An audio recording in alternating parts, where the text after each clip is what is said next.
Se aconteceu, eu quero viver bem daqui pra frente.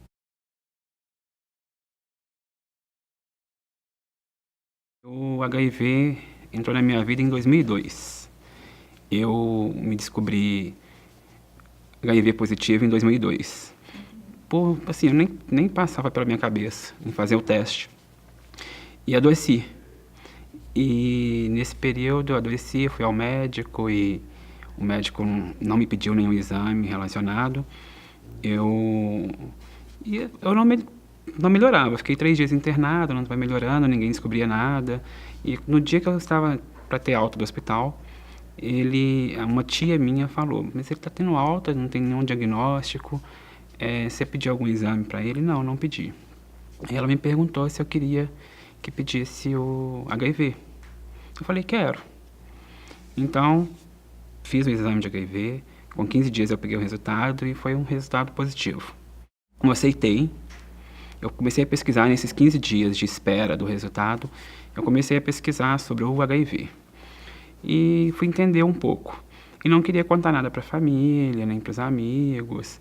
A minha tia, até então, era a única pessoa que sabia, que eu contei para ela. E eu não contei pelo fato de que tinha um casamento logo em seguida da minha irmã. Minha irmã morava fora, estava voltando para o Brasil para casar. Então eu não queria fazer alarde nenhum. Esperei passar aquilo tudo e logo em seguida contei para a família, contei para alguns amigos, assustaram, mas eu tive total apoio. Eu acho que assim, quando você descobre ser soro positivo, o apoio é fundamental, seja da família, dos amigos, de uma pessoa próxima. Eu acho que o que eu aconselho é que o contar para alguém de confiança é importante. Às vezes a gente fica com medo, a gente ouve muito isso, o medo de contar que eu tenho HIV para o outro. Porque as pessoas banalizam muito o diagnóstico do outro, mas elas não percebem que o diagnóstico pode ser dela também. Foi muito difícil, não é fácil, eu falo que não é fácil viver com HIV. Mas eu só lembro que eu tenho HIV porque eu trabalho com HIV e na hora de tomar a medicação. Né? Porque o HIV para mim eu tenho uma vida normal, tranquila. Eu tenho um relacionamento de 10 anos que é soro discordante. Então a pessoa não tem HIV e desde o início ela soube disso. Porque eu não escondo que eu tenho HIV, eu não tenho visibilidade. Mas assim, eu converso sobre HIV com qualquer pessoa.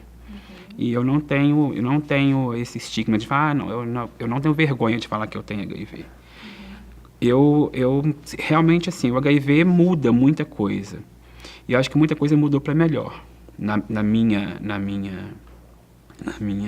concepção. Eu contraí um vírus, por algum descuido meu, por alguma... isso é uma coisa que aconteceu. Eu não fico perguntando por que aconteceu. Se aconteceu, eu quero viver bem daqui para frente.